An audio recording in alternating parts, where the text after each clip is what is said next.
Pemirsa Partai Solidaritas Indonesia atau PSI akhirnya resmi mendukung pasangan Prabowo Subianto Gibran Rakabuming Raka pada Pilpres 2024 mendatang.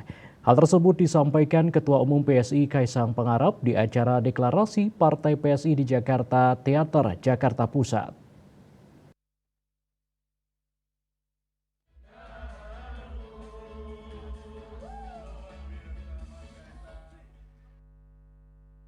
Ketua Umum PSI Kaisang Pangarep di acara deklarasi Partai PSI di Jakarta Teater, Jakarta Pusat akhirnya resmi mendukung pasangan Prabowo Subianto Gibran Rakabuming Raka pada Pilpres 2024 mendatang. Adik dari Gibran itu mengatakan umur rata-rata Prabowo dan Gibran sebenarnya paling muda dibandingkan pasangan Capres-Cawapres lainnya. Menurut Kaisang, hal itu sesuai dengan PSI yang merupakan partai anak muda dan berjiwa muda. Putra bungsu Presiden Jokowi itu menambahkan PSI yakin Prabowo dan Gibran Rakabuming Raka bisa melanjutkan pembangunan dan program yang sesuai dengan arah generasi penerus bangsa untuk menuju Indonesia yang adil, makmur, sentosa, sejahtera, dan aman. Hai.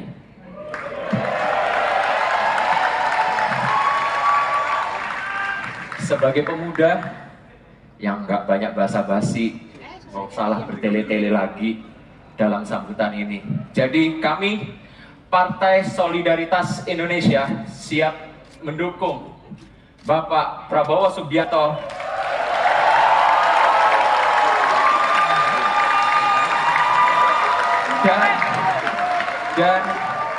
dan Kaisang Pangarep.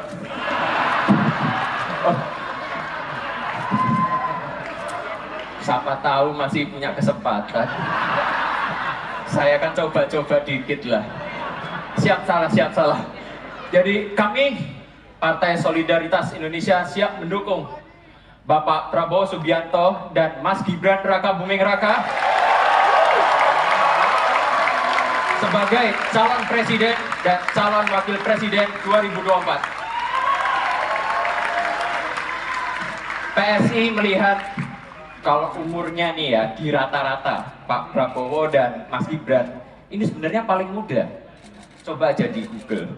Dan ini PSI banget gitu loh, karena kita kan biasa yang anak muda dan yang berjiwa muda.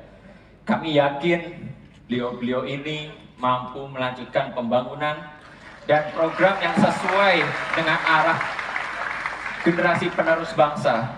Kita ingin kemajuan yang kita miliki saat ini terus diperluas agar Indonesia menjadi negara yang semakin hebat, semakin sejahtera, adil, dan makmur. Sesuai juga dengan jalan ninja PS. Prabowo turut hadir dalam acara deklarasi Partai PSI, hanya saja Gibran tidak tampak. Hadir pula pimpinan Partai Koalisi Indonesia Maju. Dari Jakarta, Juli Suharto dan Ketut Sumadiasa melaporkan.